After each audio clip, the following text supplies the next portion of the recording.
Você já sentiu que não estava sozinho, mesmo estando? O silêncio de um banheiro vazio. O eco dos seus próprios passos. E então, um som. Fraco. Quase imperceptível. Uma risada. O espelho à sua frente parece diferente. Como se algo estivesse do outro lado. Observando. Esperando. Seu coração dispara. Suas mãos suam. E então, você vê. Algo se move. Mas você está sozinho, certo? Se um dia notar algo estranho no reflexo, nunca fique para descobrir o que é. Todo mundo já ouviu falar da loira do banheiro. A lenda corria de boca em boca nos corredores da minha escola, sempre acompanhada de risadas nervosas e exageros teatrais.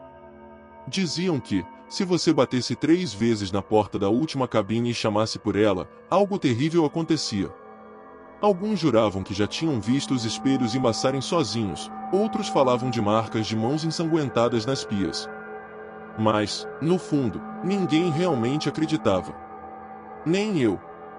Pelo menos, não até aquela noite em que fiquei até mais tarde no colégio, quando os corredores estavam vazios e o silêncio parecia engolir tudo ao redor.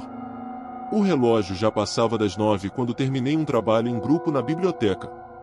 Meus amigos já tinham ido embora, e eu estava sozinho, cruzando os corredores escuros em direção à saída.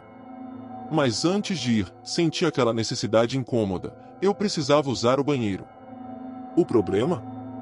O único aberto àquela hora ficava no andar mais antigo da escola, aquele que os professores evitavam comentar e onde as luzes sempre piscavam como se estivessem prestes a falhar. Com um arrepio percorrendo minha espinha, empurrei a porta do banheiro. O som do metal rangendo ecoou alto demais no vazio. As luzes fluorescentes piscaram acima de mim, lançando sombras estranhas nas paredes de azulejo. Tudo parecia normal. Mas havia algo no ar, um cheiro levemente adocicado, como flores murchas misturadas com algo podre. Enquanto caminhava até a pia, tentando ignorar o frio que subia pelos meus braços, um detalhe me fez parar. O espelho à minha frente estava embaçado, como se alguém tivesse acabado de tomar um banho quente ali. O problema? O banheiro estava gelado, frio o suficiente para me fazer tremer. Meu estômago se revirou, e um pensamento insistente tomou conta da minha mente: eu não estava sozinho ali. Foi então que, de repente, um som interrompeu o silêncio. 3 batidas secas na porta da última cabine. O som das batidas ainda ecoava nos azulejos quando meu coração pareceu parar. 3 pancadas secas, espaçadas, como se alguém, ou algo, estivesse me chamando. Eu queria me convencer de que era apenas o cano estalando, ou um golpe de vento, mas não havia janelas abertas. E os canos não batem 3 vezes. Engoli em seco e me virei lentamente para encarar a última cabine. A porta estava entreaberta, uma fresta escura cortando a penumbra do banheiro. Minhas pernas pareciam presas ao chão, meu corpo paralisado entre a razão e o instinto primitivo de sair correndo dali. E então, a fresta se alargou. A porta rangeu, abrindo-se mais alguns centímetros por conta própria. Nenhuma corrente de ar. Nenhuma explicação lógica. Meu peito se contraiu, e cada centímetro da minha pele arrepiou ao extremo. E foi quando eu vi uma sombra, baixa, encolhida no espaço escuro da cabine. Não era alguém de pé. Era algo curvado, os joelhos dobrados de um jeito esquisito, os braços longos e magros cruzando o corpo. No reflexo do espelho, a silhueta parecia ainda mais distorcida, como se não pertencesse àquele mundo. O cheiro de flores mortas e algo apodrecido se intensificou, queimando minhas narinas. Meus olhos ardiam, mas eu não conseguia piscar.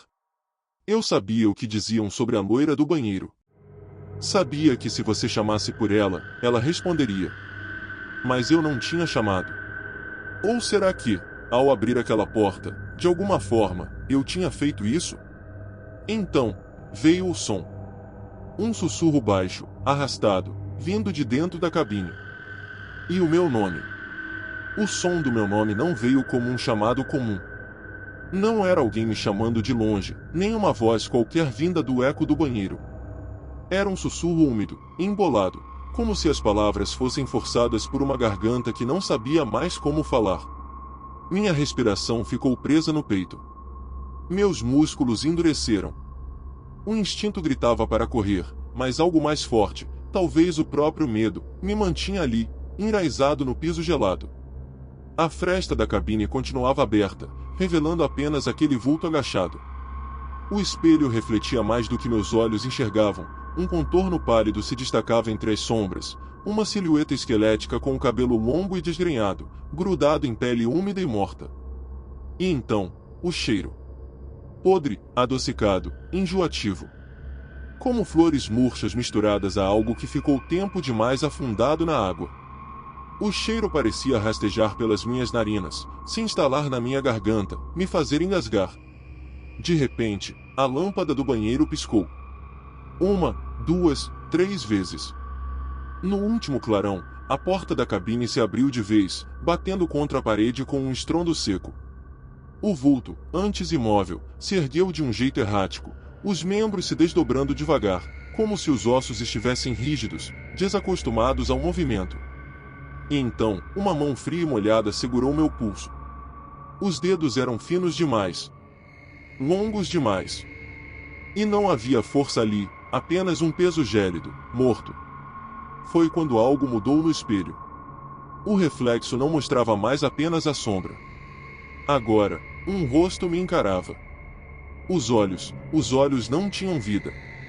Mas, de algum jeito, eles me viam. E então, a boca se abriu. Os lábios se partiram num sorriso que não parecia humano. Gengivas expostas, dentes escurecidos e irregulares, a pele repuxada como se estivesse ressecada, prestes a se romper. Não era um rosto vivo. Não era algo que deveria existir. O aperto no meu pulso ficou mais forte. Antes sem força, os dedos agora se cravavam na minha pele, longas unhas amarelas arranhando como garras de um animal doente. Meu corpo reagiu antes da minha mente, puxando o braço com força, mas os dedos dela se fecharam ainda mais. A lâmpada piscou outra vez. O espelho tremeu, como se uma onda de calor passasse por ele, distorcendo meu reflexo. Mas não era calor. Era o oposto. Um frio insuportável tomou o banheiro. O tipo de frio que não vem do vento ou da água, mas de algo que suga o calor ao redor. E então, eu ouvi um riso, tão baixo que mal parecia um som. Era mais como um tremor, um roçar de voz contra voz, um eco que não deveria estar ali. Mas ele crescia. Aos poucos, se transformava em algo mais vivo. Até que, de repente, não estava mais apenas no espelho. Ela estava ali. Bem na minha frente. A respiração dela não fazia barulho, mas eu sentia um ar gélido, quase podre, saindo daquela boca entreaberta.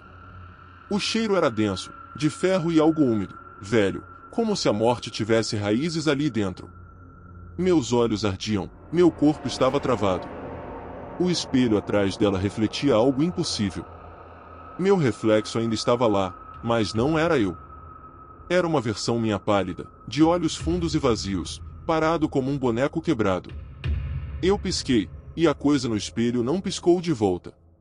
A risada dela ficou mais baixa, quase um sussurro contra minha pele. E então, as palavras vieram. Você chamou. As lâmpadas do banheiro estouraram de uma vez, arremessando o lugar numa escuridão brutal. E, nesse breu, algo gelado deslizou pelo meu pescoço. A sensação era cortante, como se garras invisíveis pressionassem minha pele, deslizando devagar, experimentando, brincando comigo. Eu queria correr, queria gritar, mas meu corpo não obedecia. Um pânico denso me dominava, pesado como uma âncora puxando minha sanidade para o fundo de um abismo. Então, algo mudou. O espelho, antes apenas um reflexo distorcido da realidade, começou a embaçar, como se alguém estivesse respirando do outro lado. E, nesse nevoeiro, uma silhueta surgiu. Não a minha, não a dela, mas algo pior. Algo errado. Os olhos na escuridão se abriram. E, quando percebi onde estavam, meu coração parou. Eles não estavam no reflexo. Estavam atrás de mim. O ar ficou pesado, denso como fumaça de vela apagada. Um arrepio escorreu pela minha espinha quando senti um sussurro gelado roçar meu ouvido, mas não era uma voz. Era um riso. Um riso fraco, rouco, zombeteiro. Meus pés pareciam pregados ao chão. O espelho agora pulsava como se fosse um pedaço vivo de carne, e a silhueta do outro lado se tornou mais nítida. Cachos loiros desgrenhados, pele pálida como cera, e os olhos eram o pior. Negros, fundos, vazios. O riso se tornou um sussurro. Algo que não consegui entender, mas que soou como um convite. Um chamado. Meu reflexo começou a se distorcer, os traços do meu rosto se fundindo aos dela. Como se eu estivesse sendo sugado para dentro. Como se o espelho estivesse faminto. E foi aí que consegui me mover. Com um impulso desesperado, tropecei para trás, esbarrando na pia. A luz piscou violentamente, e, por uma fração de segundo, vi a coisa saindo do espelho. As mãos esqueléticas se estendendo, os lábios rachados se abrindo em um sorriso antinatural. Então, tudo escureceu. Não sei quanto tempo fiquei ali, encolhido no chão frio do banheiro, respirando rápido demais, tremendo. Mas quando finalmente olhei para o espelho, ele estava normal. Apenas um vidro refletindo meu rosto pálido, suado, assustado. Mas algo me fez prender a respiração. No fundo do reflexo, bem atrás de mim, a porta do banheiro estava entreaberta. E eu tinha certeza absoluta de que a havia deixado fechada. Se tem uma coisa que essa história me ensinou, é que certas lendas não são apenas invenções para assustar crianças. E se até um simples banheiro pode esconder algo assim, imagina o que mais pode estar por aí, esperando no escuro? E você? Já viveu algo estranho, algo que não consegue explicar? Me conta nos comentários, vou ler cada um. Se curtiu esse relato, não esquece de deixar o like, isso me ajuda demais a continuar trazendo histórias assustadoras para você. E claro, se inscreve no canal e ativa o sininho, porque tem muito mais relatos macabros vindo por aí. E se quiser continuar nesse clima de arrepiar, clica aqui e confere esse outro vídeo, mas cuidado, pode ser que depois dele, você nunca mais veja o mundo da mesma forma.